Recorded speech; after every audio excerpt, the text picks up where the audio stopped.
ನಮಸ್ತೆ ವಿದ್ಯಾರ್ಥಿಗಳಿಗೆ.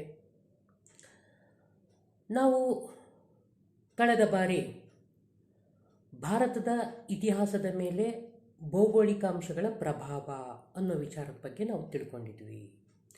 ಮತ್ತು ಭಾರತದ ವೈವಿಧ್ಯತೆಗಳು ಯಾವ್ಯಾವು, ಭೌಗೋಳಿಕ ವೈವಿಧ್ಯತೆ, ಜನಾಂಗೀಯ ವೈವಿಧ್ಯತೆ, ಭಾಷಾ ವೈವಿಧ್ಯತೆ, ಆರ್ಥಿಕ ವೈವಿಧ್ಯತೆ, ಇಷ್ಟೆಲ್ಲ ವೈವಿಧ್ಯತೆಗಳಿದ್ದರೂ ಕೂಡ ಭಾರತದಲ್ಲಿ ಹೇಗೆ ಏಕತೆಯನ್ನು ಸಾಧಿಸಿದೆ, ಆ ಏಕತೆಯನ್ನು ಸಾಧಿಸಿರುವ ಅಂಶಗಳು ಯಾವುವು, ಇವೇ ಮೊದಲಾದ ಅಂಶಗಳ ಬಗ್ಗೆ ನಾವು ತಿಳ್ಕೊಂಡಿದ್ವಿ. ನಾವು ಈ ಕಾಲಾವಧಿಯಲ್ಲಿ ಭಾರತದ ಇತಿಹಾಸದೊಂದಿಗೆ ನಾವು ಕರ್ನಾಟಕದ ಇತಿಹಾಸವನ್ನು ಓದ್ತೀವಿ. ವಿಶೇಷವಾದ ಉಲ್ಲೇಖದೊಂದಿಗೆ ಕರ್ನಾಟಕ ಇತಿಹಾಸವನ್ನು ಕೂಡ ಓದ್ತೀವಿ. ಅದರಿಂದ ಕರ್ನಾಟಕದ ಬಗ್ಗೆನೂ ನಾವು ಸ್ವಲ್ಪ ಪೀಠಿಕೆಯಾಗಿ ತಿಳ್ಕೊಂಡು ಕೆಲವು ಪ್ರಮುಖ ಅಂಶಗಳನ್ನು ತಿಳ್ಕೊಂಡು ಆನಂತರ ಭಾರತದ ಇತಿಹಾಸದ ಅಧ್ಯಯನಕ್ಕೆ ಲಭ್ಯವಿರುವ ಮೂಲಾಧಾರಗಳ ಬಗ್ಗೆ ನಾವು ಮಾತಾಡೋಣ. ಇನ್ನು ಕರ್ನಾಟಕ ಬಗ್ಗೆ ಹೇಳೋದಾದರೆ, ನಮ್ಮ ಭಾರತದ 29 ರಾಜ್ಯಗಳ ಪೈಕಿ ಕರ್ನಾಟಕ ರಾಜ್ಯವು ಒಂದು. ನಮ್ಮ ಭಾರತ ವಿಶ್ವದಲ್ಲಿ ವಿಸ್ತೀರ್ಣದಲ್ಲಿ 7ನೇ ದೊಡ್ಡ ದೇಶ ಮತ್ತು ಜನಸಂಖ್ಯೆಯಲ್ಲಿ 2ನೇ ಅತಿ ದೊಡ್ಡ ರಾಷ್ಟ್ರ. ಇಂಥ ದೊಡ್ಡ ರಾಷ್ಟ್ರದಲ್ಲಿರುವಂತಹ ಆಡಳಿತಾತ್ಮಕವಾಗಿ ವಿಂಗಡಿಸಿರುವ 29 ರಾಜ್ಯಗಳಲ್ಲಿ ಈ 29 ರಾಜ್ಯಗಳನ್ನು ನಾವು ವಿಂಗಡಿಸಿರೋದು ಭಾರತದಲ್ಲಿರುವಂತಹ ಭಾಷೆಗಳ, ಪ್ರಾದೇಶಿಕ ಭಾಷೆಗಳ ಆಧಾರದ ಮೇಲೆ. ಹಾಗೆ ನಮ್ಮ ಕರ್ನಾಟಕವು ಕನ್ನಡ ಮಾತನಾಡುವ ಪ್ರದೇಶವಾಗಿದ್ದು ಕರ್ನಾಟಕ ಅನ್ನೋ ಹೆಸರಿನಿಂದ ಕರೆಸ್ಕೊಂಡಿದೆ. ಅಂಥ ಕರ್ನಾಟಕದ ಬಗ್ಗೆ ನಾವು ಭಾರತದ ಇತಿಹಾಸದಲ್ಲಿ ವಿಶೇಷವಾಗಿ ನಾವು ಓದ್ತೀವಿ. ಕುವೆಂಪು ಅವರು ಒಂದು ಮಾತು ಹೇಳಿದ್ದಾರೆ, ಜೈ ಭಾರತ ಜನನಿಯ ತನುಜಾತೆ, ಜಯ ಹೇ ಕರ್ನಾಟಕ ಮಾತೆ. ಈ ಭಾರತಾಂಬೆಯ ಮಕ್ಕಳಲ್ಲಿ ಕರ್ನಾಟಕವು ಒಂದು, ತನುಜಾತೆ. ಇಂಥ ಕರ್ನಾಟಕದ ಬಗ್ಗೆ, ನಮ್ಮ ನಾಡು, ನುಡಿ, ಸಂಸ್ಕೃತಿಯ ಬಗ್ಗೆ ನಾವು ಭಾರತದ ಇತಿಹಾಸವನ್ನು ಓದುವಾಗ ವಿಶೇಷವಾದ ಉಲ್ಲೇಖದೊಂದಿಗೆ ಓದ್ತೀವಿ. ಇನ್ನು ಕರ್ನಾಟಕದ ಗಡಿಗಳ ಬಗ್ಗೆ ಹೇಳೋದಾದರೆ, ಉತ್ತರದಲ್ಲಿ ಗೋವಾ ಮತ್ತು ಮಹಾರಾಷ್ಟ್ರ, ದಕ್ಷಿಣದಲ್ಲಿ ಕೇರಳ ಮತ್ತು ತಮಿಳುನಾಡು, ಪಶ್ಚಿಮದಲ್ಲಿ ಅರಬ್ಬಿ ಸಮುದ್ರ, ಪೂರ್ವದಲ್ಲಿ ಆಂಧ್ರ ಪ್ರದೇಶಗಳಿಂದ ಆವರಿಸಲ್ಪಟ್ಟಿದೆ. ಇದು ಕರ್ನಾಟಕದ ಗಡಿ ಪ್ರದೇಶಗಳು. ಇನ್ನು ಕರ್ನಾಟಕದ ವಿಸ್ತೀರ್ಣದ ಬಗ್ಗೆ, ಮೊಟ್ಟ ಮೊದಲ ಬಾರಿಗೆ ಕರ್ನಾಟಕದ ಮೊಟ್ಟ ಮೊದಲ ಪ್ರಾಚೀನ ಕಾವ್ಯವೆಂಬ ಅಭಿಧಾನಕ್ಕೆ ಪಾತ್ರವಾಗಿರುವಂತಹ ಕವಿರಾಜ ಮಾರ್ಗ, ಈ ಕವಿರಾಜ ಮಾರ್ಗ ಕನ್ನಡದ ಮೊಟ್ಟ ಮೊದಲ ಪ್ರಾಚೀನ ಕಾವ್ಯ. ಈ ಕಾವ್ಯವನ್ನು ಬರೆದಿದ್ದು ನಮ್ಮ ಕರ್ನಾಟಕವನ್ನಾಳಿದ ರಾಷ್ಟ್ರಕೂಟರು, ಮಾನ್ಯಕೇಟದ ರಾಷ್ಟ್ರಕೂಟರು ಅವರ ಆಳ್ವಿಕೆಯ ಕಾಲಾವಧಿಯಲ್ಲಿದ್ದ ಶ್ರೀವಿಜಯ ಅನ್ನೋ ಒಬ್ಬ ವಿದ್ವಾಂಸರು ಬರ್ತಿರುವಂಥದ್ದು ಕವಿರಾಜ ಮಾರ್ಗ. ಈ ಕವಿರಾಜ ಮಾರ್ಗ ಕಾವ್ಯದಲ್ಲಿ ಕರ್ನಾಟಕದ ವಿಸ್ತೀರ್ಣದ ಬಗ್ಗೆ ಪ್ರಸ್ತಾಪಿಸಲಾಗಿದೆ. ಕಾವೇರಿಯಿಂದ ಗೋದಾವರಿಯವರೆಗೆ, ದಕ್ಷಿಣದಲ್ಲಿ ಕಾವೇರಿ ನದಿಯಿಂದ ಉತ್ತರದಲ್ಲಿ ಗೋದಾವರಿಯವರೆಗೆ ವಿಸ್ತರಿಸಲ್ಪಟ್ಟಿರುವಂತಹ ಪ್ರದೇಶವೇ ಕರ್ನಾಟಕ ಅಂತ ಉಲ್ಲೇಖಿಸಿದ್ದಾರೆ. ಅದಷ್ಟೇ ಅಲ್ಲ, ಈಗ ನಾವು ಸ್ವಲ್ಪ ಈ ಕರ್ನಾಟಕದ ಉಗಮ ಮತ್ತು ಪ್ರಾಚೀನತೆಯ ಬಗ್ಗೆ ನಾವು ಮಾತಾಡೋದಾದರೆ, ಈ ಕರ್ನಾಟಕದ ಶಬ್ದ ಯಾವ ರೀತಿ ಉತ್ಪತ್ತಿಯಾಯಿತು, the origin of the term Karnataka. ಈ ಇತಿಹಾಸಕಾರರಲ್ಲಿ ಈ ಕರ್ನಾಟಕದ ಶಬ್ದದ ಉತ್ಪತ್ತಿಯ ಬಗ್ಗೆ ವಿಭಿನ್ನ ಸಿದ್ಧಾಂತಗಳನ್ನು, ತಮ್ಮದೇ ಆದ ಒಂದು ಅಧ್ಯಯನದ ಹಿನ್ನೆಲೆಯಲ್ಲಿ ತಮ್ಮದೇ ಆದ ಸಿದ್ಧಾಂತಗಳನ್ನು ನೀಡಿದ್ದಾರೆ. ಅವರಲ್ಲಿ ಕೆಲವರು ಈ ನಾಡಿಗೆ ಭೂಮಿಯಿಂದ ಈ ಹೆಸರು ಬಂದಿದೆ, ಇನ್ನು ಕೆಲವರು ಈ ನಾಡಿನಲ್ಲಿ ವಾಸ ಮಾಡ್ತಿದ್ದಂತಹ ಜನತೆಯಿಂದ ಈ ಒಂದು ನಾಡಿಗೆ ಆ ಕರ್ನಾಟಕ ಅನ್ನೋ ಹೆಸರು ಬಂದಿದೆ. ಈ ಕರ್ನಾಟಕ ಅನ್ನೋ ಒಂದು ಶಬ್ದ ಏನಿದೆ, ಮಹಾಭಾರತದ ಭೀಷ್ಮ ಪರ್ವ ಮತ್ತು ಸಭಾಪರ್ವದಲ್ಲಿ ಮೊಟ್ಟ ಮೊದಲು ಉಲ್ಲೇಖವಾಗಿರುವಂಥದ್ದು. ಕರ್ನಾಟಕ ಅನ್ನೋ ಒಂದು ಹೆಸರು ಮಹಾಭಾರತದ ಪರ್ವಗಳಲ್ಲಿ, ಅಧ್ಯಾಯಗಳಲ್ಲಿ ಭೀಷ್ಮ ಪರ್ವ ಮತ್ತು ಸಭಾಪರ್ವ ಅಂತ 2 ಪರ್ವಗಳಿದ್ದಾವೆ. ಅದರಲ್ಲಿ ಇದು ಕರ್ನಾಟಕದ ಬಗ್ಗೆ, ಕನ್ನಡ ನಾಡಿನ ಬಗ್ಗೆ ಪ್ರಸ್ತಾಪಿಸಲಾಗಿದೆ. ಇನ್ನು ತಮಿಳು ನಾಡಿನ ಪ್ರಾಚೀನ ಗ್ರಂಥ ಅಂತಂದರೆ ಶಿಲಾಪದ್ದಿಗಾರಂ. ಆ ಒಂದು ಕಾವ್ಯದಲ್ಲಿ ಇಲ್ಲಿನ ಜನರನ್ನು ಕರುನಾಡರ್ ಅಂತ ಉಲ್ಲೇಖ ಮಾಡಿದ್ದಾರೆ. ಇನ್ನು ವೆಲ್ವಿಕುಡಿ ಅನ್ನೋ ಒಂದು ತಾಮ್ರಪಟ ಶಾಸನ ತಮಿಳುನಾಡಿನಲ್ಲಿ ಸಿಕ್ಕಿರುವಂಥದ್ದು. ವೆಲ್ವಿಕುಡಿ ಅದೊಂದು ಪ್ರದೇಶ, ಆ ಪ್ರದೇಶದಲ್ಲಿ ಸಿಕ್ಕಿರುವಂಥ ಒಂದು ಐತಿಹಾಸಿಕ ಸ್ಥಳ ಅದು ವೆಲ್ವಿಕುಡಿ. ಆ ಸ್ಥಳದಲ್ಲಿ ಸಿಕ್ಕಿರೋ ಒಂದು ತಾಮ್ರಪಟನ ಶಾಸನದಲ್ಲಿ ಕರುನಾಡಗನ್ ಅನ್ನೋ ಒಂದು ಶಬ್ದವನ್ನು ಬಳಸಿದ್ದಾರೆ ಶಾಸನದಲ್ಲಿ. ಇನ್ನು ಶಂಭಾ ಜೋಶಿ ಕನ್ನಡ ವಿದ್ವಾಂಸರಲ್ಲಿ ಒಬ್ಬರು, ಅವರು ಕರ್ನಾಟಕ ಅನ್ನೋ ಒಂದು ಶಬ್ದ ಅದು ಸಂಸ್ಕೃತದ ರೂಪ, ಕನ್ನ ಪ್ಲಸ್ ನಾಡು, ಕನ್ನಾಡು ಅನ್ನೋ ಪದದಿಂದ ಬಂದಿದೆ ಅಂತ ಇವರು ಹೇಳ್ತಾರೆ. ಕನ್ನ ಅನ್ನೋದು ಒಂದು ಜನಾಂಗದ ಹೆಸರು. ಆ ಕನ್ನ ಜನಾಂಗ ಅನ್ನೋರು ವಾಸ ಮಾಡುವಂಥ ಸ್ಥಳವೇ ಕಾಲಕ್ರಮೇಣ ಕನ್ನಾಡು ಆಯಿತು. ಆ ನಂತರ ಕನ್ನಡ ಸಂಸ್ಕೃತದ ಪದ ಕರ್ನಾಟಕ ಅನ್ನೋ ಒಂದು ರೂಪವನ್ನು ಪಡ್ಕೊತು ಕಾಲಕ್ರಮೇಣ ಅಂತ ಅವರು ತಮ್ಮ ಅಭಿಪ್ರಾಯವನ್ನು ಹೇಳ್ತಾರೆ.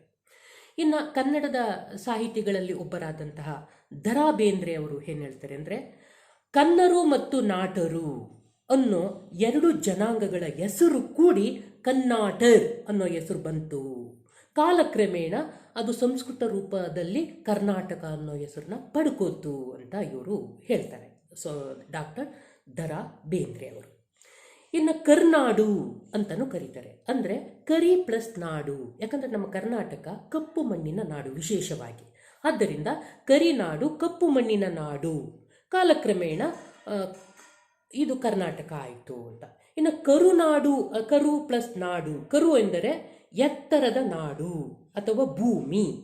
ಕೆಲವು ವಿದ್ವಾಂಸರು ಇದನ್ನ ಕಮ್ಮಿತ್ತು ನಾಡು ಅಂತ ಕರೆದಿದ್ದಾರೆ. ಕಮ್ಮಿತ್ತು ನಾಡು ಅಂತಂದರೆ ಸುವಾಸನೆಯುಕ್ತವಾದಂಥ ನಾಡು. ನಮ್ಮ ಕರ್ನಾಟಕದಲ್ಲಿ ಶ್ರೀಗಂಧ ಜಾಸ್ತಿ ಇದೆ. ಆ ಶ್ರೀಗಂಧ ಮರಗಳು ಇರೋದ್ರಿಂದನೇ ನಮ್ಮ ಕರ್ನಾಟಕಕ್ಕೆ ಒಂದು ಸ್ಯಾಂಡಲ್ವುಡ್ ಏರಿಯಾ ಅಂತ ಕರೀತಾರೆ. ಆದ್ದರಿಂದ ಇದು ಪ್ರಾಚೀನ ಕನ್ನಡದಲ್ಲಿ ಕಮ್ಮಿತ್ತು ನಾಡು, ಕಾಲಕ್ರಮೇಣ ಅದು ಕರ್ನಾಟಕ ಆಯಿತು ಅನ್ನೋ ಒಂದು ಇದನ್ನು ಅಭಿಪ್ರಾಯವನ್ನು ವ್ಯಕ್ತಪಡಿಸ್ತಾರೆ. ಹೀಗೆ ಕರ್ನಾಟಕಕ್ಕೆ ಈ ರೀತಿ ಹೆಸರು ಕಾಲಕ್ರಮೇಣ ಈ ಕರ್ನಾಟಕ ಅನ್ನೋ ಹೆಸರು ಪ್ರಾಪ್ತಿಯಾಯಿತು ಅಂತ ಹೇಳ್ತಾರೆ. ಇಂದಿನ ಮಟ್ಟಿಗೆ ನಾವು ಹೇಳೋದಾದರೆ ಕನ್ನಡ ಎಂಬುದು ನಾಡು, ಜನ, ಭಾಷೆ ಈ ಎಲ್ಲವನ್ನು ಒಳಗೊಂಡಿರುವಂಥದ್ದು. ಅವೆಲ್ಲಕ್ಕೂ ಪರ್ಯಾಯವಾಗಿ ಕರ್ನಾಟಕ, ಕನ್ನಡಿಗ ಮತ್ತು ಕನ್ನಡ ಅನ್ನೋದು ನಿಂತ್ಕೊಂಡಿದೆ. ಇನ್ನು ಕರ್ನಾಟಕದ ವ್ಯಾಪ್ತಿ, ದ ಎಕ್ಸ್ಟೆಂಟ್ ಆಫ್ ಕರ್ನಾಟಕ, ಇದು ಕಾಲಕಾಲಕ್ಕೆ ಕರ್ನಾಟಕವನ್ನಾಳಿದ್ದಂತಹ ರಾಜ ಮಹಾರಾಜರುಗಳು, ಚಕ್ರವರ್ತಿಗಳು ಇವರ ಕಾಲದಲ್ಲಿ ಕರ್ನಾಟಕದ ವಿಸ್ತೀರ್ಣ ಹಿಗ್ಗುತ್ತಾ ಕುಗ್ಗುತ್ತಾ ವಿಶಾಲವಾಗುತ್ತಾ ಸಂಕುಚಿತಗೊಳ್ಳುತ್ತಾ ಹೀಗೆ ಬಂದಿದೆ. ಇನ್ನು ನಮ್ಮ ಕರ್ನಾಟಕದ ಭೌಗೋಳಿಕ ಅಂಶಗಳ ಬಗ್ಗೆ ಹೇಳೋದಾದರೆ ಕಡಲ ತೀರಗಳು, ಪಶ್ಚಿಮ ಘಟ್ಟಗಳು ಅಂದರೆ ಸಹ್ಯಾದ್ರಿ ಪರ್ವತ ಅಂತ ಕರಿತವಲ್ಲ ಅದು, ಮಲೆನಾಡು ಹಾಗೂ ಉತ್ತರ ಮತ್ತು ದಕ್ಷಿಣ ಬಯಲುಗಳು, ಮತ್ತು ಇವೆಲ್ಲವೂ ಕರ್ನಾಟಕದ ಭೌಗೋಳಿಕ ಲಕ್ಷಣಗಳಾಗಿವೆ. ವಿಶೇಷವಾಗಿ ಕಡಲ ತೀರಗಳು, ಪಶ್ಚಿಮ ಘಟ್ಟಗಳು, ಮಲೆನಾಡು, ಉತ್ತರ ಮತ್ತು ದಕ್ಷಿಣದ ಬಯಲು ಪ್ರದೇಶಗಳು ಇವು ಕರ್ನಾಟಕದ ಭೌಗೋಳಿಕ ಲಕ್ಷಣಗಳು. ಇವು ಕೂಡ ಇತಿಹಾಸವನ್ನು, ಈ ಭೌಗೋಳಿಕ ಅಂಶಗಳು ಹೇಗೆ ಭಾರತದ ಇತಿಹಾಸವನ್ನು ರೂಪಿಸುವಲ್ಲಿ ಭಾರತದ ಭೌಗೋಳಿಕ ಅಂಶಗಳು ಪ್ರಭಾವ ಬೀರುತ್ತೋ ಹಾಗೆ ಕರ್ನಾಟಕದ ಈ ಕಡಲ ತೀರಗಳು, ಪಶ್ಚಿಮ ಘಟ್ಟಗಳು ಮತ್ತು ಮಲೆನಾಡು, ಉತ್ತರ ಮತ್ತು ದಕ್ಷಿಣ ಬಯಲು ಪ್ರದೇಶಗಳು ಕರ್ನಾಟಕದ ಇತಿಹಾಸವನ್ನು ರೂಪಿಸಿವೆ. ಆರ್ಥಿಕವಾಗಿ, ರಾಜಕೀಯವಾಗಿ, ಸಾಂಸ್ಕೃತಿಕವಾಗಿ, ಎಲ್ಲ ಕಲೆ, ವಾಸ್ತುಶಿಲ್ಪ ಇವೆಲ್ಲ ಕ್ಷೇತ್ರಗಳಲ್ಲೂ ಈ ಭೌಗೋಳಿಕ ಅಂಶಗಳು ತಮ್ಮದೇ ಆದ ಪ್ರಭಾವವನ್ನು ಬೀರಿವೆ. ಆ ಮೂಲಕ ಕರ್ನಾಟಕದ ಇತಿಹಾಸವನ್ನು ರೂಪಿಸಿವೆ. ಇನ್ನು ಕರ್ನಾಟಕವನ್ನಾಳಿದ ಪ್ರಮುಖ ರಾಜಮನೆತನಗಳು ಅಂತಂದರೆ ಬನವಾಸಿಯ ಕದಂಬರು, ತಲಕಾಡಿನ ಗಂಗರು, ಬಾದಾಮಿ ಚಾಲುಕ್ಯರು, ಮಾನ್ಯಕೇಟದ ರಾಷ್ಟ್ರಕೂಟರು, ಕಲ್ಯಾಣಿ ಚಾಲುಕ್ಯರು, ದೋರಸಮುದ್ರದ ಹೊಯ್ಸಳರು, ವಿಜಯನಗರದ ಅರಸರು, ಬಹುಮನಿ ಸುಲ್ತಾನರು, ಬಿಜಾಪುರದ ಆದಿಲ್ ಶಾಹಿಗಳು, ಮೈಸೂರಿನ ಒಡೆಯರು. ಈ ಎಲ್ಲ ರಾಜಮನೆತನಗಳು ಕರ್ನಾಟಕದ ಇತಿಹಾಸದ ಜೊತೆಗೆ ಭಾರತದ ಇತಿಹಾಸವನ್ನು ರೂಪಿಸಿದ್ದಾರೆ. ವಿಶೇಷವಾಗಿ ಆಡಳಿತಾತ್ಮಕವಾಗಿ ಕಲೆ ಮತ್ತು ವಾಸ್ತುಶಿಲ್ಪ, ಶಿಕ್ಷಣ ಮತ್ತು ಧಾರ್ಮಿಕ ಕ್ಷೇತ್ರಗಳಿಗೆ ಈ ರಾಜಮನೆತನಗಳು ವಿಶೇಷವಾದ ಕೊಡುಗೆಯನ್ನು ಕೊಡುವುದರ ಮೂಲಕ ಭಾರತದ ಇತಿಹಾಸವನ್ನು ರೂಪಿಸಿದ್ದಾರೆ. ಅಷ್ಟೇ ಅಲ್ಲ, ಕರ್ನಾಟಕವು ರಾಷ್ಟ್ರೀಯ ಚಳುವಳಿಯ ಸಂದರ್ಭದಲ್ಲೂ ಮಹತ್ವದ ಪಾತ್ರವನ್ನು ವಹಿಸಿದೆ.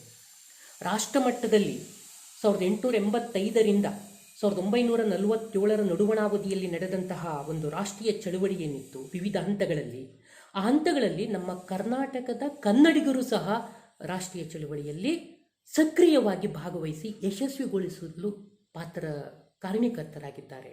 ಅದರಲ್ಲೂ ಗಾಂಧೀಜಿಯವರ ಹೋರಾಟಕ್ಕೆ ಸಾಕಷ್ಟು ಬೆಂಬಲವನ್ನು ಕನ್ನಡಿಗ ಜನ ಕೊಟ್ಟಿದ್ದಾರೆ. ಮತ್ತು ಅದಕ್ಕೂ ಮೊದಲು, ರಾಷ್ಟ್ರೀಯ ಚಳುವಳಿಗಿಂತ ಮೊದಲು ಬ್ರಿಟಿಷರ ವಿರುದ್ಧ ನಡೆದಂತಹ ಬ್ರಿಟಿಷ್ ವಿರೋಧಿ ಶಸ್ತ್ರಾಸ್ತ್ರ ಬಂಡಾಯಗಳು ಏನಿತ್ತು, ಸಶಸ್ತ್ರ ಬಂಡಾಯ, ಅದೊಂದು ಸಂದರ್ಭದಲ್ಲೂ ಕೂಡ ಕನ್ನಡಿಗರು ತಮ್ಮ ಸಾಮರ್ಥ್ಯವನ್ನು ತೋರಿಸಿದ್ದಾರೆ. ಇದನ್ನೆಲ್ಲ ನಾವು ಮುಂದಿನ ಅಧ್ಯಾಯಗಳಲ್ಲಿ ವಿಸ್ತಾರವಾಗಿ ತಿಳ್ಕೊತಾ ಹೋಗೋಣ. ಇದು ಪೀಠಿಕೆಯಾಗಿ ಕರ್ನಾಟಕವನ್ನು ವಿಶೇಷವಾಗಿ ಓದ್ತೀವಿ ಅನ್ನೋದನ್ನ, ಕೆಲವು ಅಂಶಗಳನ್ನು ನೀವು ಪೀಠಿಕೆಯಾಗಿ ನಾನು ತಿಳಿಸ್ತಾ ಇರೋದು. ಈ ಕರ್ನಾಟಕದ ಇತಿಹಾಸ ಮತ್ತು ಸಂಸ್ಕೃತಿಯು ಭಾರತೀಯ ಪರಂಪರೆಗೆ ಸಮಾನ ಮತ್ತು ಅವಿಭಾಜ್ಯ ಅಂಗವಾಗಿದೆ. ಈ ಕರ್ನಾಟಕದ ಇತಿಹಾಸ ಭಾರತದ ಇತಿಹಾಸದ ಅವಿಭಾಜ್ಯ ಅಂಗ ಆಗಿದೆ. ಅದೇ ಬೇರೆ ಅಂತ ಹೇಳೋಕ್ಕೆ ಬರಲ್ಲ.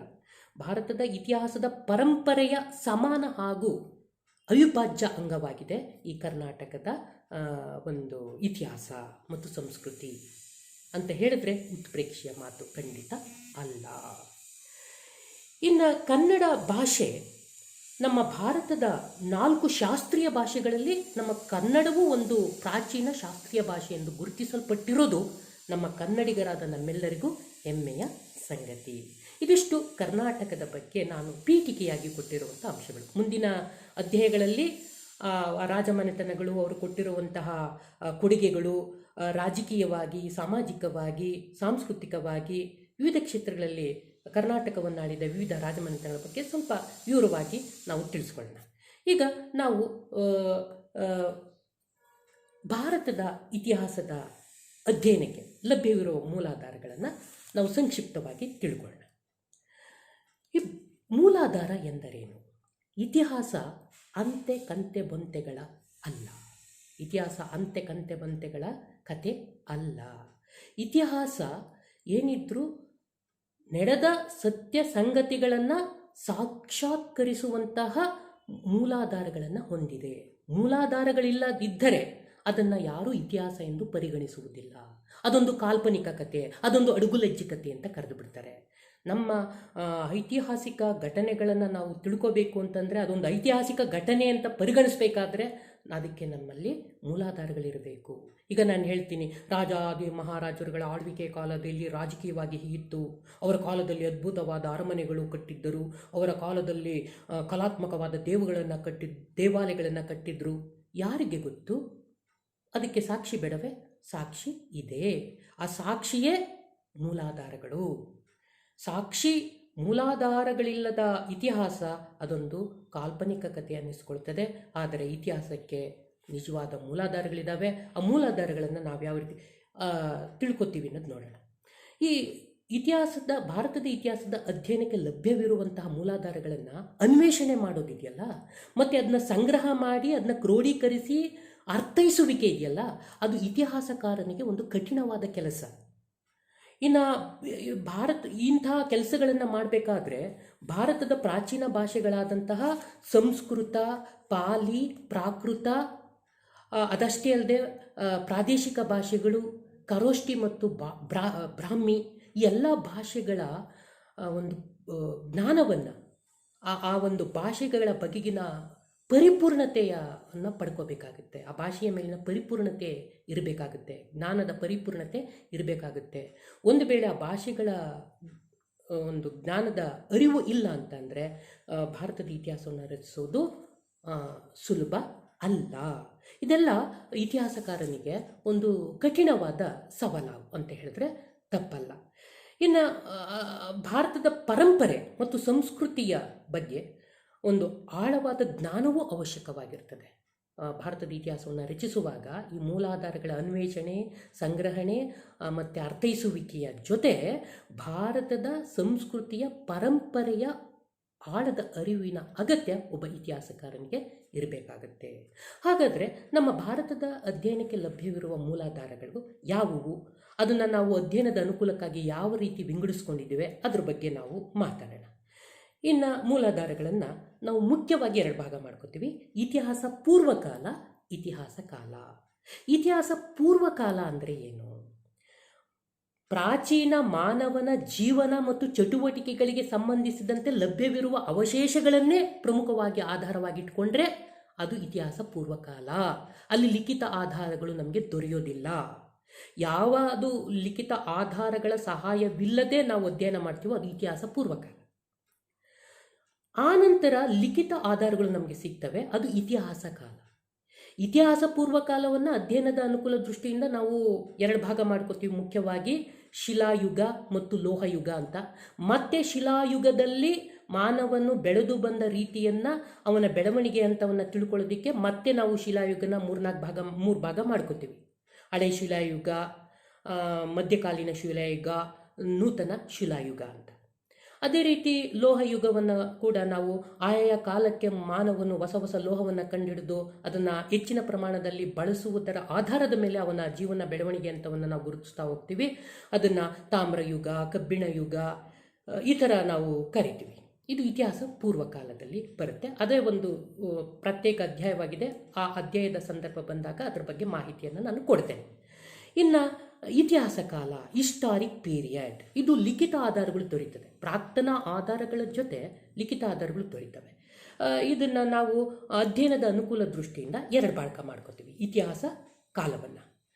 ಪ್ರಾಕ್ತನ ಶಾಸ್ತ್ರಾಧಾರಗಳು, ಪ್ರಾಕ್ತನ ಅಥವಾ ಪುರಾತತ್ವ ಶಾಸ್ತ್ರಾಧಾರಗಳು, ಇನ್ನೊಂದು ಸಾಹಿತ್ಯ ಆಧಾರಗಳು.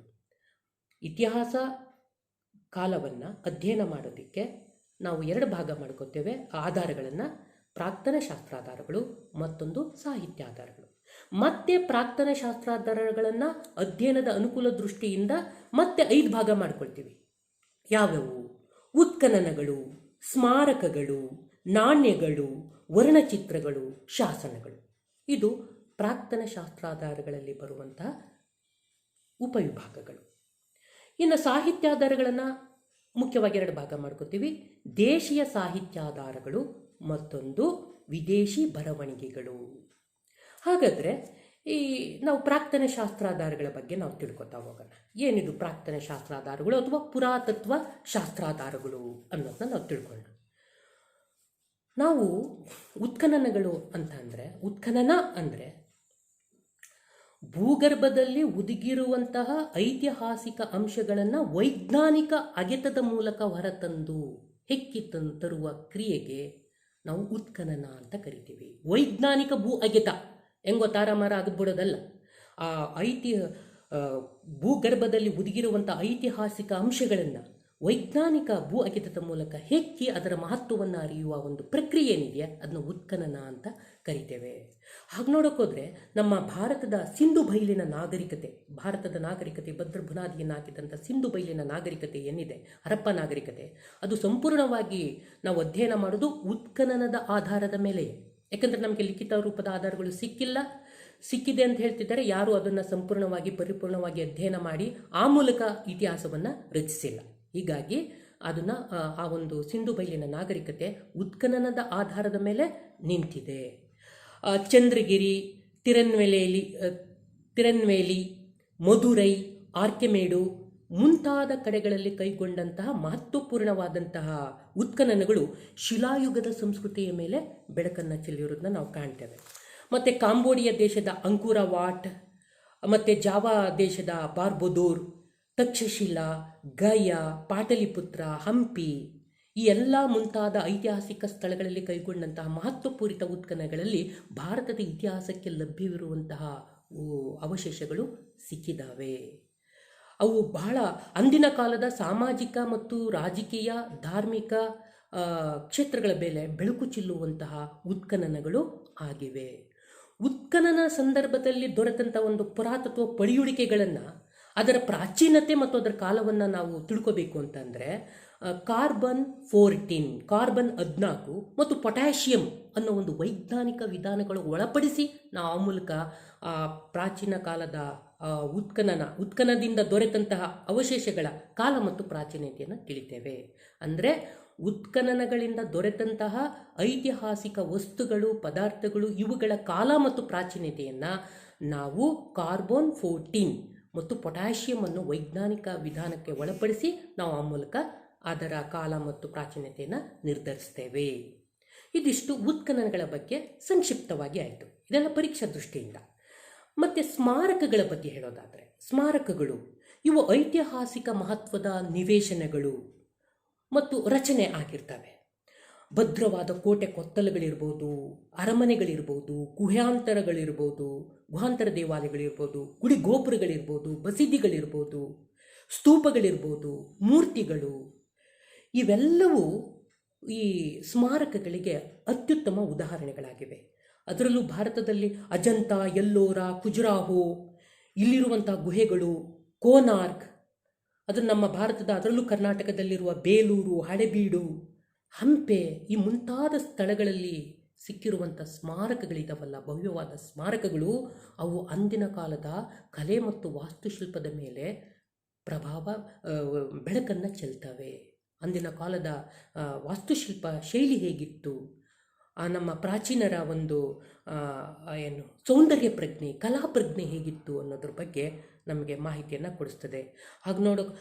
ಮತ್ತು ಬುದ್ಧ ಇರ್ಬೋದು, ಗೊಮ್ಮಟೇಶ್ವರನ ಮೂರ್ತಿ ಇರ್ಬೋದು, ಇವೆಲ್ಲವುಗಳ ಶಿಲ್ಪಗಳ ರಚನಾ ವಿನ್ಯಾಸದಲ್ಲಿ ನಮ್ಮ ಪ್ರಾಚೀನ ಶಿಲ್ಪಿಗಳ ಸೌಂದರ್ಯ ಪ್ರಜ್ಞೆ, ಕಲಾ ಪ್ರಜ್ಞೆ ಮತ್ತು ಅವರ ಶ್ರಮ ಎಷ್ಟಿತ್ತು ನಮಗೆ ತೋರಿಸುತ್ತೆ. ಇವೆಲ್ಲವೂ ಸ್ಮಾರಕಗಳಲ್ಲಿ ಬರ್ತವೆ. ಇವೆಲ್ಲ ಸ್ಮಾರಕಗಳು ಭಾರತದ ಸಂಸ್ಕೃತಿಯ ಪರಂಪರೆಯನ್ನು ಅರ್ಥ ಮಾಡ್ಕೊಳ್ಳೋದಕ್ಕೆ ಸಹಾಯ ಮಾಡ್ತವೆ. ಉತ್ಖನನಗಳು ಮತ್ತು ಸ್ಮಾರಕಗಳು ಇವು ಪುರಾತತ್ವ ಶಾಸ್ತ್ರಾಧಾರಗಳಾಗಿದ್ದು ಭಾರತದ ಇತಿಹಾಸ ರಚನೆಯಲ್ಲಿ ಪ್ರಮುಖ ಪಾತ್ರವನ್ನು ವಹಿಸ್ತವೆ. ಉತ್ಖನನಗಳು, ಸ್ಮಾರಕಗಳ ನಂತರ ನಮಗೆ ಭಾರತದ ಇತಿಹಾಸವನ್ನು ರಚಿಸುವಲ್ಲಿ ಸಹಾಯ ಮಾಡುವಂತಹ ಪ್ರಮುಖ ಆಕಾರಗಳೆಂದರೆ, ಪುರಾತತ್ವ ಶಾಸ್ತ್ರಾಧಾರಗಳೆಂದರೆ ನಾಣ್ಯಗಳು. ನಾಣ್ಯಗಳ ಅಧ್ಯಯನವನ್ನೇ ನಾಣ್ಯಶಾಸ್ತ್ರ ಅಂತ ಕರೀತಾರೆ. ನಾಣ್ಯಗಳಿಂದ ನಮಗೇನು ಗೊತ್ತಾಗುತ್ತೆ? ಆ ನಾಣ್ಯಗಳು ತಯಾರಿಸಲ್ಪಟ್ಟಿರುವಂಥ ಲೋಹ, ಯಾವ ಲೋಹದಿಂದ ಆ ನಾಣ್ಯಗಳನ್ನು ತಯಾರಿಸಿದೆ ಮತ್ತು ಯಾವ ಕಾಲದಲ್ಲಿ ಮತ್ತು ಯಾವ ರಾಜವಂಶಕ್ಕೆ ಅದು ಸೇರಿದ್ದು ಮತ್ತು ಅಂದಿನ ಕಾಲದ ಸ್ಥಿತಿಗತಿ, ಆರ್ಥಿಕ ಸ್ಥಿತಿಗತಿಯ ಮೇಲೆ ಧರ್ಮ ಮತ್ತು ಲಿಪಿ ಮತ್ತು ಭಾಷೆಗಳನ್ನು ತಿಳಿಯೋದಕ್ಕೆ ನಾಣ್ಯಗಳು ಸಹಾಯ ಮಾಡ್ತದೆ. ಒಂದು ನಾಣ್ಯದಿಂದ, ಆ ನಾಣ್ಯ ಯಾವ ಲೋಹದಿಂದ ತಯಾರು ಮಾಡಿದೆ ಅನ್ನೋದ್ರ ಮೇಲೆ ಅಂದಿನ ಕಾಲದಲ್ಲಿ ಯಾವ ಲೋಹ ಅತ್ಯಂತ ಬಳಕೆಯಲ್ಲಿತ್ತು ಅನ್ನೋದು ಗೊತ್ತಾಗುತ್ತೆ. ಆ ನಾಣ್ಯದ ಮೇಲೆ ಯಾವ ಚಿತ್ರ ಇದ್ದೆ, ಒಂದು ಹಡಗಿನ ಚಿತ್ರ ಇದ್ದೆ ಅಂದರೆ ಅದು ಪ್ರಾಚೀನ ಕಾಲದಲ್ಲಿ ಸಮುದ್ರ ವ್ಯಾಪಾರ ಪ್ರಗತಿಯಲ್ಲಿತ್ತು ಅಂತ ತೋರಿಸುತ್ತೆ. ಅಥವಾ ಶಿವಪಾರ್ವತಿಯರ ಚಿತ್ರ ಇತ್ತು ಅಂದರೆ ಶೈವ ಧರ್ಮ ಪ್ರಚಲಿತವಾಗಿತ್ತು. ವಿಷ್ಣು ಲಕ್ಷ್ಮಿ ಚಿತ್ರ ಇತ್ತು ಅಂತಂದರೆ ವೈಷ್ಣವ ಧರ್ಮ ಪ್ರಚಲಿತವಾಗಿತ್ತು ಅಂತ ತೋರಿಸುತ್ತೆ. ಇದಿಷ್ಟೇ ಅಲ್ಲದೆ ಆ ನಾಣ್ಯವನ್ನು ರಚನೆ ಮಾಡಿರೋ ಒಂದು ಕಲಾತ್ಮಕತೆ ಇದೆಯಲ್ಲ, ಅದರಿಂದ ಪ್ರಾಚೀನ ಕಾಲದ ಆ ಒಂದು ಶಿಲ್ಪಿಗಳ, ಅದನ್ನ ನಾಣ್ಯ ತಯಾರಕರ ಸೌಂದರ್ಯ ಪ್ರಜ್ಞೆಯನ್ನು ತೋರಿಸುತ್ತೆ.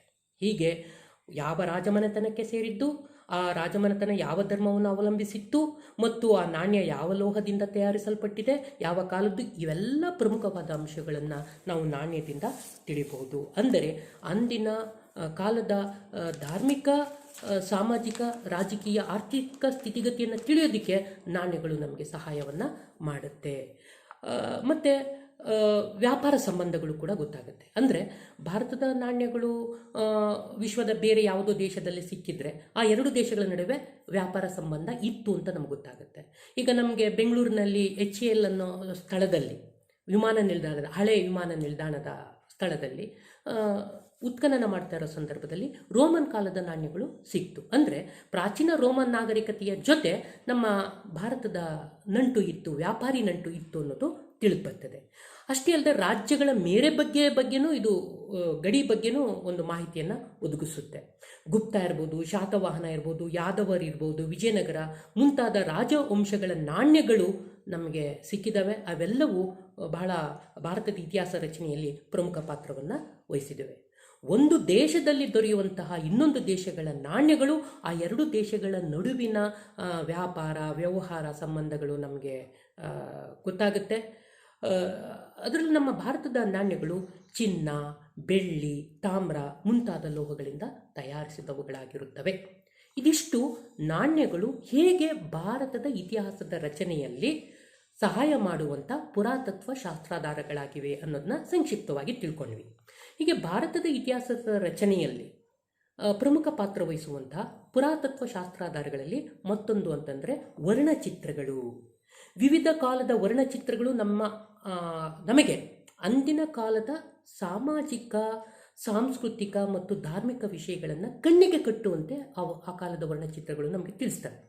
ಉದಾಹರಣೆಗೆ ಅಜಂತ ಎಲ್ಲೋರ ಗುಹೆಗಳಲ್ಲಿರುವಂತಹ ಬಂಡೆಗಳ ಮೇಲೆ, ಆ ಗುಹೆಗಳ ಒಳ ಗೋಡೆಗಳ ಮೇಲೆ ರಚಿಸಿರುವಂಥ ಚಿತ್ರಗಳು, ಆ ಚಿತ್ರಗಳ ಮೇಲೆ ವರ್ಣಚಿತ್ರಗಳು ಸುಮಾರು 1500 ವರ್ಷಗಳ ಹಿಂದೆ, ಅದು ಗುಪ್ತರ ಕಾಲದಲ್ಲಿ ರಚನೆಯಾದಂಥ ವರ್ಣಚಿತ್ರಗಳು ಎಷ್ಟೊಂದು ಅದ್ಭುತ ಮತ್ತು ಆ ಕಾಲದ ಒಂದು ಕಲಾಕೌಶಲ್ಯ, ವರ್ಣದ್ರವ್ಯವನ್ನು ತಯಾರು ಮಾಡುವಂಥ ಒಂದು ಕೌಶಲ್ಯ ಅವರಿಗೆ ಹೇಗೆ ತಿಳಿದಿತ್ತು.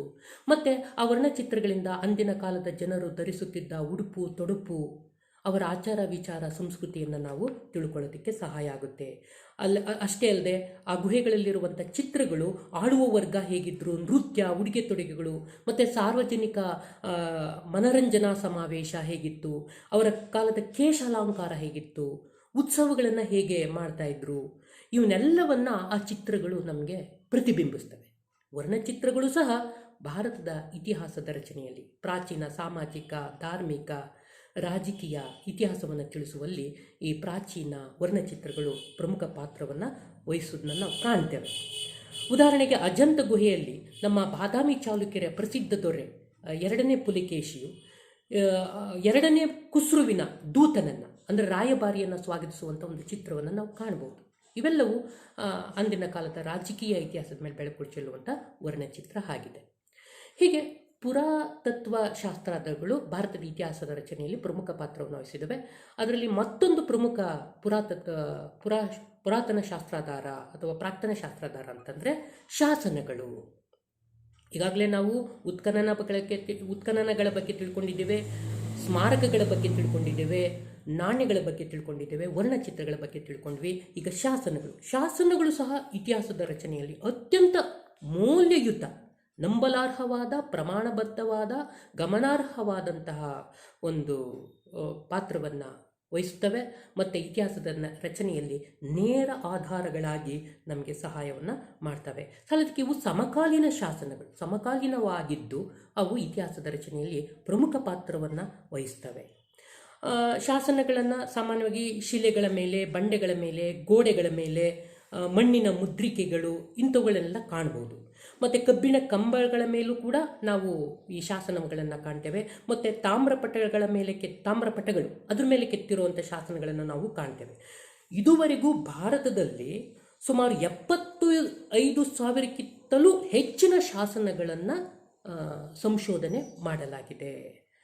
ಇವು ವಿಶೇಷವಾಗಿ ಸಂಸ್ಕೃತ, ಪಾಲಿ, ಪ್ರಾಕೃತ, ತಮಿಳು, ತೆಲುಗು, ಕನ್ನಡ ಮುಂತಾದ ಭಾಷೆಗಳಲ್ಲಿ ಬರೆಯಲ್ಪಟ್ಟಿವೆ.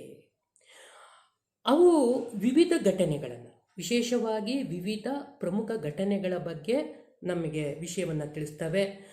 ಮತ್ತು ಅಂಥವು ಕೆಲವು ಮಾರಾಟವಾಗಿರುವಂಥ ಕ್ರಯಪತ್ರಗಳ ರೂಪದಲ್ಲಿ ಸಿಗ್ತವೆ. ಮತ್ತು ದಾನಪತ್ರ ಮತ್ತು ಕಾಲಾನುಕ್ರಮ, ವಂಶವೃಕ್ಷ ಇಂಥವನ್ನೆಲ್ಲ ನಮಗೆ ಕಾಣಿಸುತ್ತೆ. ಆಮೇಲೆ ರಾಜರ ದಿಗ್ವಿಜಯ, ರಾಜರುಗಳು ತಾವು ದಿಗ್ವಿಜಯವನ್ನು ಸಾಧಿಸಿದಂಥ ಸಂದರ್ಭದಲ್ಲಿ ಆ ಒಂದು ತಮ್ಮ ಸಾಧನೆಯನ್ನು ಕಾಲಾನುಕಾಲಕ್ಕೆ ಇರಲಿ, ಮುಂದಿನ ವಂಶಜರು ತಿಳ್ಕೊಳ್ಳಿ, ಮುಂದಿನ ಜನಾಂಗ ತಿಳಿಬೇಕು ಅನ್ನೋ ಉದ್ದೇಶದಿಂದ ಶಾಸನಗಳನ್ನ ಬರೆಸ್ತಿದ್ರು. ಅಂಥ ಶಾಸನಗಳು ನಮಗೆಲ್ಲ ಸಿಕ್ಕಿದ್ದಾವೆ. ಅವುಗಳು ಸಾಕಷ್ಟು ವಿವರಣವನ್ನು ನಮಗೆ ಮಾಹಿತಿಯನ್ನು ಒದಗಿಸ್ಕೊಡ್ತದೆ, ಅಮೂಲ್ಯವಾದ ಮಾಹಿತಿಯನ್ನು ಒದಗಿಸ್ಕೊಡ್ತದೆ. ಶಾಸನಗಳ ಅಧ್ಯಯನವನ್ನು ಶಾಸನಶಾಸ್ತ್ರ ಅಂತ ಕರಿತೇವೆ. ಹಾಗೆ ನೋಡ್ಕೋದ್ರೆ ನಮ್ಮ ಸಿಂಧು ಬಯಲಿನ ನಾಗರಿಕತೆಯ ಮೇಲಿರುವ ಮುದ್ರೆಗಳ ಮೇಲಿರುವ ಲಿಪಿಯನ್ನು ಸರ್ವಾನುಮತವಾಗುವಂತೆ ಇನ್ನೂ ಓದಲಾಗಿಲ್ಲ. ಆ ಒಂದು ಲಿಪಿಯನ್ನಾದರೂ ಓದೋವಂಥ ಒಂದು ಶಕ್ತಿ ಸಾಮರ್ಥ್ಯ ನಮ್ಮ ಶಾಸನಕಾರರಿಗೆ ಸಿಕ್ಕಿದ್ರೆ ಇನ್ನಷ್ಟು ವಿಚಾರವನ್ನು, ಅಮೂಲ್ಯವಾದ ಸಂಗತಿಗಳನ್ನು ನಾವು ಸಿಂಧು ಬಯಲಿನ ನಾಗರಿಕತೆಯ ಬಗ್ಗೆ ತಿಳ್ಕೊಬೋದು. ಆದ್ದರಿಂದ ಈ ಸಿಂಧು ಬಯಲಿನ ದೊರೆತಿರುವಂತಹ ಮುದ್ರಿಕೆಗಳ ಮೇಲಿನ ಲಿಪಿಗಳನ್ನು ಇನ್ನೂ ಓದಲು ಸಾಧ್ಯವಾಗದಿರುವುದರಿಂದ ಸದ್ಯಕ್ಕೆ ನಮಗೆ ಮೌರ್ಯರ ಕಾಲದ ಪ್ರಸಿದ್ಧ ಚಕ್ರವರ್ತಿ ಅಶೋಕನ ಕಾಲದ ಶಾಸನಗಳನ್ನೇ ಭಾರತದ ಮೊಟ್ಟ ಮೊದಲ ಶಾಸನ ಅಂತ ಪರಿಗಣಿಸಲ್ಪಟ್ಟಿದೆ, ಪ್ರಾಚೀನವಾದವೆಂದು ಪರಿಗಣಿಸಲ್ಪಟ್ಟಿದೆ. ಇವು ಧಾರ್ಮಿಕ ಲಕ್ಷಣವನ್ನು ಹೊಂದಿದ್ದು ಅಂದಿನ ಕಾಲದ ಆಡಳಿತ ಮತ್ತು ಪ್ರಚಲಿತವಿದ್ದಂಥ ರಾಜಕೀಯ ಸ್ಥಿತಿಗತಿಗಳ ಮೇಲೆ ಅಮೂಲ್ಯ ಮಾಹಿತಿಯನ್ನು ಕೊಡ್ತವೆ ಅಶೋಕನ ಶಾಸನಗಳು. ಅಶೋಕನನ್ನು ಭಾರತದಲ್ಲಿ ಮೊಟ್ಟ ಮೊದಲ ಬಾರಿಗೆ ಶಾಸನಗಳನ್ನು ಬರೆಸುವಂಥ ಕಾರ್ಯವನ್ನು ಮಾಡಿದವನು ಅಂತ ಹೇಳಲಾಗುತ್ತೆ. ಆದ್ದರಿಂದಲೇ ಅಶೋಕನನ್ನು ಶಾಸನ ರಚನಾ ಪಿತಾಮಹ ಅಂತ ಕರೆಯಲಾಗುತ್ತದೆ. ಸೊ ಭಾರತದ ಶಾಸನ ಪಿತಾಮಹ ಅಂತ ಕರೀತಾರೆ. ಒರಿಸ್ಸಾ ರಾಜ್ಯದ ಹತ್ತಿಗುಂಪದಲ್ಲಿರುವಂಥ ಕಾರವೇಲನ ರಾಜನ ಶಿಲಾಶಾಸನ, ಅದು ಕಾರವೇಲನ ದಿಗ್ವಿಜಯಗಳ ಬಗ್ಗೆ ಮಾಹಿತಿಯನ್ನು ಒದಗಿಸುತ್ತೆ. ಮತ್ತು ಹರಿಸೇನನಿಂದ ರಚಿತವಾದ ಅಲಹಾಬಾದ್ ಸ್ತಂಭ ಶಾಸನ, ಇದು ಸಂಸ್ಕೃತದಲ್ಲಿ ರಚಿತವಾಗಿದ್ದು 13 ಸಾಲುಗಳಿಂದ ಕೂಡಿರುವಂತಹ ಏಕೈಕ ವಾಕ್ಯ. ಇದು ಸಮುದ್ರಗುಪ್ತನ ಸಾಧನೆಗಳ ಬಗ್ಗೆ ವಿವರಗಳನ್ನು ನೀಡುತ್ತೆ.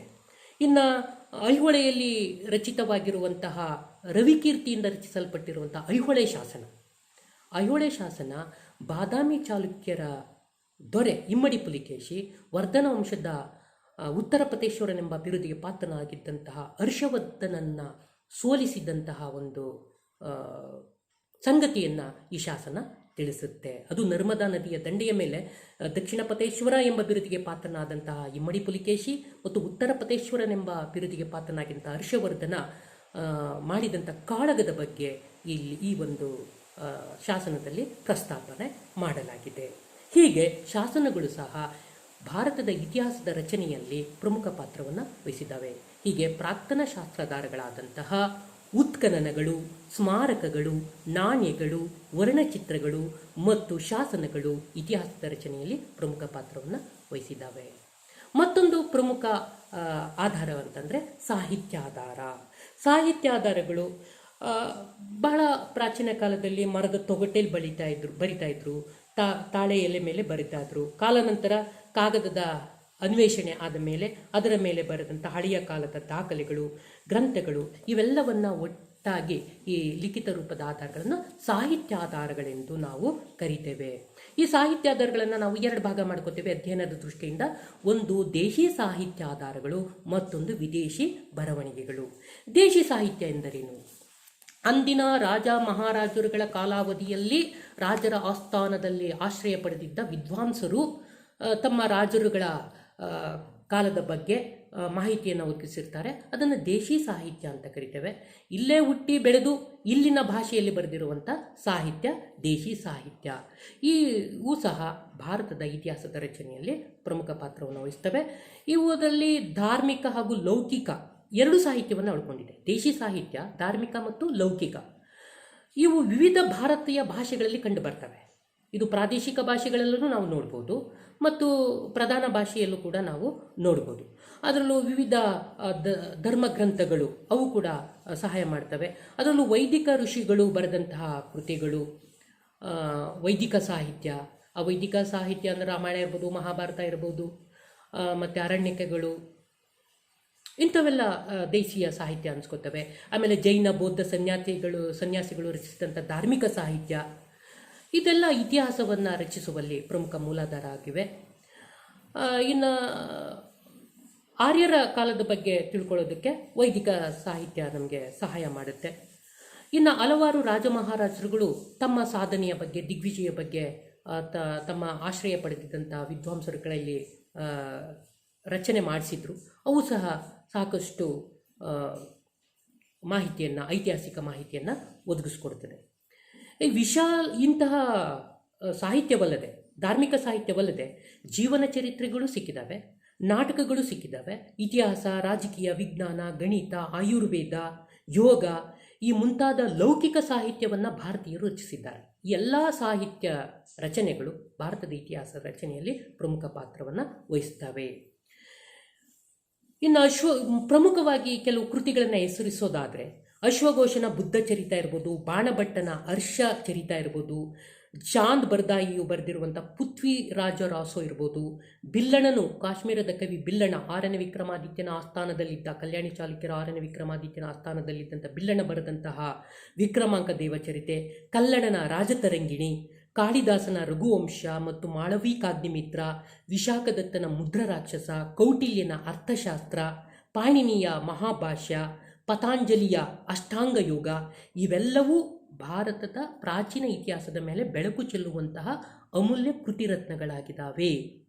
ಈ ಕೃತಿಗಳು ಅಂದಿನ ಕಾಲದ ವಿಜ್ಞಾನ, ಗಣಿತ ಇದ್ರ ಎಲ್ಲ ಕ್ಷೇತ್ರಗಳ ಮೇಲೂ ಮಾಹಿತಿಯನ್ನು ಒದಗಿಸ್ತವೆ.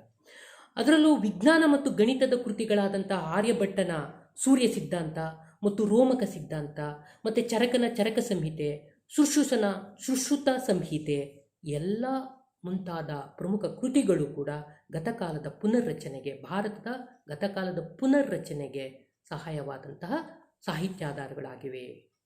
ಮತ್ತು ವಿದೇಶಿಯರ ಬರವಣಿಗೆಗಳು ಸಹ ಭಾರತದ ರಾಜ ಮಹಾರಾಜರ ಆಳ್ವಿಕೆಯ ಕಾಲದಲ್ಲಿ ಪ್ರವಾಸಕ್ಕೆಂದು ಬಂದಂತಹ ಎಷ್ಟೋ ಮಹನೀಯರುಗಳು ತಾವು ಕಂಡ, ಕೇಳಿದ, ನೋಡಿದ ಸಂಗತಿಗಳನ್ನು ಬರವಣಿಗೆಯ ರೂಪದಲ್ಲಿ ಬಿಟ್ಟು ಹೋಗಿದ್ದಾರೆ. ಆ ಬರವಣಿಗೆಗಳು ಭಾರತದ ಇತಿಹಾಸ ರಚನೆಯಲ್ಲಿ ಪ್ರಮುಖ ಪಾತ್ರವನ್ನು ವಹಿಸುತ್ತವೆ.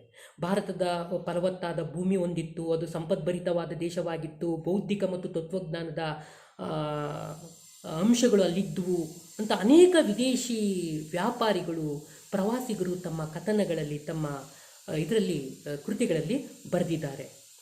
ಅವರಲ್ಲಿ ಅನೇಕರು ಭಾರತದ ಬಗ್ಗೆ ಸಾಕಷ್ಟು ತಮ್ಮ ಅನುಭವಗಳನ್ನು ಬಿಟ್ಟು ಹೋಗಿರುವಂಥದ್ದನ್ನು ನಾವು ಕಾಣ್ತೇವೆ. ಇಂಥ ವಿದೇಶಿ ಬರವಣಿಗೆಗಳಲ್ಲಿ ಸಹಜವಾಗಿ ಕೆಲವು ಗುಣದೋಷಗಳು ಇದ್ದೇ ಇರ್ತವೆ. ಯಾಕಂದರೆ ಇಲ್ಲೇ ಹುಟ್ಟಿ ಬೆಳೆದು ಬರೆದಿರೋ ಸಾಹಿತ್ಯಕ್ಕೂ ಹೊರದೇಶದಿಂದ ಪ್ರವಾಸಕ್ಕೆ ಬಂದ ಸಂದರ್ಭದಲ್ಲಿ ಕಂಡು ಕೇಳಿದಂಥ ರಚನೆಯಲ್ಲಿ ಕೆಲವು ಲೋಪದೋಷಗಳು ಇರ್ಬೋದು, ಉತ್ಪ್ರೇಕ್ಷೆ ಇರ್ಬೋದು. ಹಾಗಂದ ಮಾತ್ರಕ್ಕೆ ದೇಶೀಯ ಬರವಣಿಗೆಗಳಲ್ಲಿ ಉತ್ಪ್ರೇಕ್ಷೆ ಇರಲಿಲ್ಲ ಅಂತ ಅಲ್ಲ.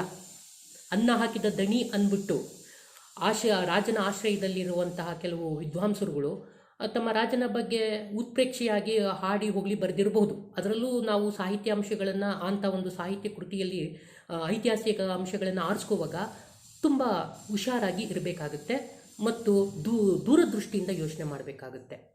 ಅದೇ ರೀತಿ ವಿದೇಶಿ ಬರವಣಿಗೆಗಳಲ್ಲೂ ಕೂಡ ಇಂಥ ಗುಣದೋಷಗಳು ಇದ್ದೇ ಇರ್ತವೆ. ಅದರಲ್ಲಿ ಐತಿಹಾಸಿಕ ಅಂಶಗಳನ್ನು ಹೆಕ್ಕಿ ತೆಗೆದು ಭಾರತದ ಇತಿಹಾಸವನ್ನು ರಚಿಸುವಾಗ ತುಂಬ ಎಚ್ಚರಿಕೆಯನ್ನು ವಹಿಸಬೇಕಾಗತ್ತೆ ಅನ್ನೋದನ್ನ ಈ ಸಂದರ್ಭದಲ್ಲಿ ತಿಳಿಸ್ಬೋದು. ಇವೆಲ್ಲವೂ ನಮಗೆ ಇದಾಗ್ತವೆ. ಅದರಲ್ಲಿ ಪ್ರಮುಖವಾಗಿ ನಾವು ಹೆಸರಿಸೋ ಕೆಲವು ಪ್ರಮುಖ ಕೃತಿಗಳು ಅಂತಂದರೆ ಹುಯೆನ್ ಸಾಂಗ್, ಚೀನಾ ದೇಶದ ಪ್ರವಾಸಿಗ.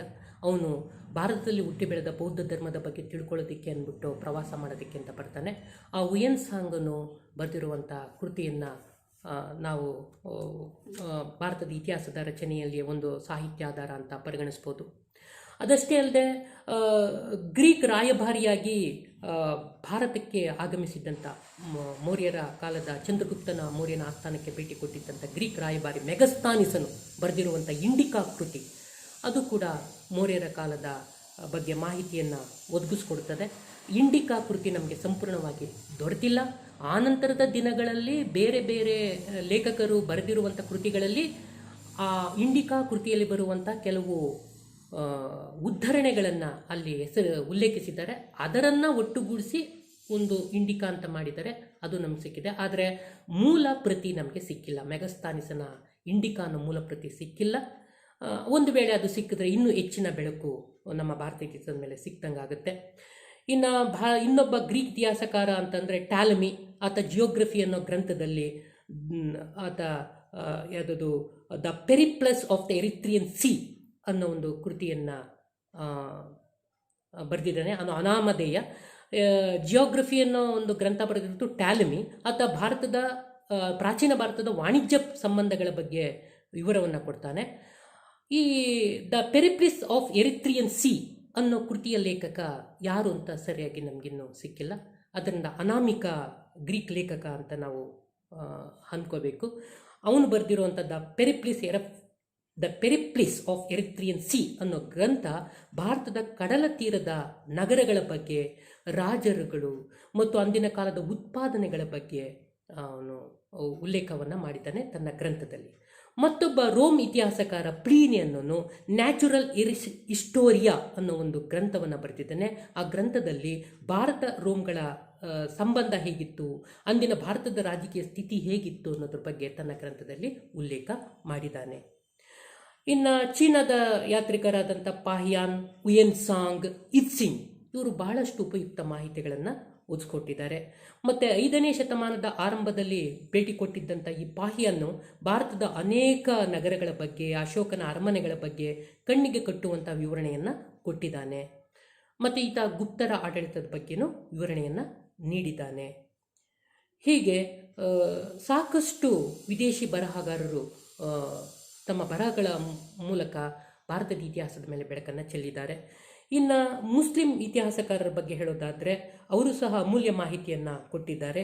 ಅದರಲ್ಲಿ ಫಿರ್ದೋಸಿಯ ಶಹನಾಮ ಅನ್ನೋ ಒಂದು ಕೃತಿ, ಆಮೇಲೆ ಬಾಬರ್ನಾಮ ಅಂದರೆ ಮೊಘಲರ ಮೂಲ ಸ್ಥಾಪಕ ಮೊದಲ ದೊರೆ ಅವನು ಬರೆದಿರುವಂಥದ್ದು ಬಾಬರ್ನಾಮ, ಮತ್ತು ಮೊಘಲರ ಮತ್ತೊಬ್ಬ ದೊರೆಯಾದಂಥ ಜಹಾಂಗೀರ್ ಬರೆದಿರುವಂಥ ಜಹಾಂಗೀರ್ ನಾಮ, ಅಬುಲ್ ಫಜಲ್ ಅಕ್ಬರ್ನಾಮ ಅನ್ನೋ ಒಂದು ಕೃತಿಯನ್ನು ಬರೆದಿದ್ದಾನೆ. ಎಲ್ಲ ಬರಹಗಳು ಸಾಕಷ್ಟು ಮಾಹಿತಿಯನ್ನು, ಐತಿಹಾಸಿಕ ಮಾಹಿತಿಗಳನ್ನು ಒದಗಿಸ್ತವೆ. ಮತ್ತು ಅರಬ್ ಪ್ರವಾಸಿಗರು, ಅವರಲ್ಲಿ ಮುಖ್ಯವಾಗಿ ಸುಲೈಮಾನ್, ಆಲ್ಬೆರೂನಿ ಮತ್ತು ಇಬ್ನ ಬತೂತಾ ಇವರು ಭಾರತದ ಇತಿಹಾಸದ ಮೇಲೆ ಬೆಳಕನ್ನು ಚೆಲ್ಲುವಂಥ ಕೃತಿಗಳನ್ನು ರಚಿಸಿದ್ದಾರೆ. ಮತ್ತು ಇಟಲಿಯ ನಿಕೋಲೋ ಕೋಂಟಿ ಇರ್ಬೋದು, ಮತ್ತು ಪರ್ಷಿಯಾದ ಅಬ್ದುಲ್ ರಜಾಕ್ ಇರ್ಬೋದು, ಪೋರ್ಚುಗಲ್ನ ಬಾರ್ಬೋಸಾ ಇರ್ಬೋದು, ಮತ್ತು ಡೊಮಿಂಗೋ ಪೇಸ್, ಮರ್ಷಿಯಾದ ನಿಕಿಟೀನ್ ಇವರೆಲ್ಲರೂ ವಿಜಯನಗರ ಕಾಲ ಮತ್ತು ಬಹುಮನಿ ಆಳ್ವಿಕೆ ಕಾಲದ ಬಗ್ಗೆ ಅಮೂಲ್ಯವಾದ ಐತಿಹಾಸಿಕ ಮಾಹಿತಿಗಳನ್ನು ಒದಗಿಸಿಕೊಟ್ಟಿದ್ದಾರೆ. ಹೀಗೆ ಭಾರತದ ಇತಿಹಾಸದ ಮೂಲಾಧಾರಗಳಾದಂಥ ಪ್ರಾಕ್ತನ ಶಾಸ್ತ್ರಾಧಾರಗಳು ಮತ್ತು ಸಾಹಿತ್ಯಾಧಾರಗಳು ನಮಗೆ ಭಾರತದ ಇತಿಹಾಸದ ರಚನೆಯಲ್ಲಿ ಪ್ರಮುಖ ಪಾತ್ರವನ್ನು ವಹಿಸಿವೆ. ಇದಿಷ್ಟು ನೀವು ಮನನ ಮಾಡ್ಕೋಬೇಕು. ನಿಮಗೆ ಪರೀಕ್ಷೆಯಲ್ಲಿ ಕೇಳ್ತಾರೆ, ಭಾರತದ ಇತಿಹಾಸದ ರಚನೆಯಲ್ಲಿ ಪ್ರಮುಖ ಪಾತ್ರ ವಹಿಸಿರುವಂತಹ ಶಾಸ್ತ್ರಾಧಾರಗಳನ್ನು ಕುರಿತು ಬರೆಯಿರಿ ಅಂತ ಕೇಳ್ತಾರೆ. ಮತ್ತು ಪ್ರಾಕ್ತನ ಶಾಸ್ತ್ರಾಧಾರಗಳ ಬಗ್ಗೆ ಪ್ರತ್ಯೇಕವಾಗಿ ಕೇಳ್ಬೋದು. ಪ್ರಾಕ್ತನ ಶಾಸ್ತ್ರಾಧಾರಗಳು ಯಾವುವು, ಅವುಗಳು ಹೇಗೆ ಭಾರತದ ಇತಿಹಾಸ ರಚನೆಯಲ್ಲಿ ಪ್ರಮುಖ ಪಾತ್ರವನ್ನು ವಹಿಸಿದ್ದಾವೆ, ಸಾಹಿತ್ಯಾಧಾರಗಳು ಯಾವುವು, ಅವುಗಳು ಹೇಗೆ ಭಾರತ ಇತಿಹಾಸ ರಚನೆಯಲ್ಲಿ ಪ್ರಮುಖ ಪಾತ್ರವನ್ನು ವಹಿಸಿದ್ದಾವೆ ಅಂತ ಒಟ್ಟಾಗಿ ಕೇಳ್ಬೋದು. 5 ಅಂಕಗಳಿಗೆ ಕೇಳ್ಬೋದು ಅಥವಾ 10 ಅಂಕಗಳಿಗೆ ಕೇಳ್ಬೋದು. 5 ಅಂಕಗಳಿಗೆ ಕೇಳಿದ್ರೆ ಪ್ರಾಕ್ತನ ಶಾಸ್ತ್ರದ ಬಗ್ಗೆ ಕೇಳ್ತಾರೆ ಅಥವಾ ಸಾಹಿತ್ಯಾಧಾರಗಳ ಬಗ್ಗೆ ಕೇಳ್ತಾರೆ. 10 ಅಂಕಗಳಿಗೆ ಕೇಳೋದಾದರೆ ಇಡೀ ಮೂಲಾಧಾರಗಳನ್ನು ಬಗ್ಗೆ ಕೇಳ್ತಾರೆ. ನೀವು ಆವಾಗ ಪ್ರಾಕ್ತನ ಶಾಸ್ತ್ರಾಧಾರಗಳು, ಸಾಹಿತ್ಯಾಧಾರಗಳು ಅಂತ ವಿಂಗಡಿಸ್ಕೊಂಡು ಅದನ್ನ ಬರೀಬೇಕಾಗುತ್ತೆ. ಮೊದಲನೇದಾಗಿ ಇತಿಹಾಸದ ಮೂಲಾಧಾರಗಳನ್ನ 2 ಭಾಗ ಮಾಡ್ಕೋತೀವಿ. ಇತಿಹಾಸ ಪೂರ್ವಕಾಲ, ಇತಿಹಾಸ ಕಾಲ. ಇತಿಹಾಸ ಪೂರ್ವಕಾಲ ಲಿಖಿತ ದಾಖಲೆಯನ್ನು ಅವಲಂಬಿಸಿರುವಂಥದ್ದು. ಲಿಖಿತ ದಾಖಲೆ ಇಲ್ಲದ ಕೇವಲ ಮಾನವನ ಜೀವನ ಚಟುವಟಿಕೆಗಳ ಕಾಲದ ಬಗ್ಗೆ ಮಾಹಿತಿ ಒದಗಿಸೋದಕ್ಕೆ ಅಂದಿನ ಕಾಲದಲ್ಲಿ ಉತ್ಖನದಿಂದ ಸಿಕ್ಕಿದಂಥ ಅವಶೇಷಗಳು ಅಂಥವು ಆಗ್ತವೆ. ಅದು ಇತಿಹಾಸ ಪೂರ್ವಕಾಲ. ಇತಿಹಾಸ ಕಾಲವನ್ನು ನಾವು ಈ ಅಧ್ಯಯನ ಮಾಡೋದಕ್ಕೆ ಲಿಖಿತ ರೂಪದ ಜೊತೆಗೆ ಪ್ರಾಕ್ತನ ಶಾಸ್ತ್ರಾಧಾರಗಳು ಮತ್ತು ಸಾಹಿತ್ಯಾಧಾರಗಳು ನಮಗೆ ಸಿಗ್ತವೆ. ಅದನ್ನು ನಾವು ಪ್ರಾಕ್ತನ ಶಾಸ್ತ್ರಾಧಾರಗಳನ್ನು ಅಧ್ಯಯನದ ಅನುಕೂಲ ದೃಷ್ಟಿಯಿಂದ 5 ಭಾಗ ಮಾಡ್ಕೋತೀವಿ. ಅದರಲ್ಲಿ ಉತ್ಖನನಗಳು, ಸ್ಮಾರಕಗಳು, ನಾಣ್ಯಗಳು, ವರ್ಣಚಿತ್ರಗಳು ಮತ್ತು ಶಾಸನಗಳು. ಮತ್ತು ಸಾಹಿತ್ಯಾಧಾರಗಳಲ್ಲಿ 2 ಭಾಗ ಮಾಡ್ಕೋತೀವಿ. ಒಂದು ದೇಶಿ ಬರವಣಿಗೆಗಳು, ಮತ್ತೊಂದು ವಿದೇಶಿ ಬರವಣಿಗೆ. ಇದಿಷ್ಟು ಭಾರತದ ಇತಿಹಾಸ ರಚನೆಯಲ್ಲಿ ಪ್ರಮುಖ ಪಾತ್ರ ವಹಿಸುವಂಥ ಮೂಲಾಧಾರಗಳು ಆಗಿವೆ. ಇದನ್ನು ಚೆನ್ನಾಗಿ ಈ ವಿಡಿಯೋವನ್ನು ಕೇಳಿ, ಮತ್ತು ನಿಮಗೆ ಇಷ್ಟ ಆಗಿದೆಯಾ ಇದ್ದರೆ ಇದನ್ನ ಶೇರ್ ಮಾಡಿ, ಈ ಒಂದು ಚಾನಲ್ಗೆ ಸಬ್ಸ್ಕ್ರೈಬ್ ಆಗಿ. ನಿಮಗೆ ಮುಂದಿನ ಕಾಲಾವಧಿಯಲ್ಲಿ ನಾನು ಹೆಚ್ಚಿನ ವಿಚಾರಗಳನ್ನು ತಿಳಿಸ್ಕೊಳ್ತೇನೆ. ಮುಂದಿನ ಅಧ್ಯಾಯ ಅಂದರೆ ಶಿಲಾಯುಗ ಮತ್ತು ಲೋಹಯುಗ, ಇದರ ಬಗ್ಗೆ ನಾವು ತಿಳ್ಕೊಳ್ಳೋಣ. ನಿಮಗೆ ನಮಸ್ಕಾರ, ಶುಭವಾಗಲಿ ವಿದ್ಯಾರ್ಥಿಗಳೇ.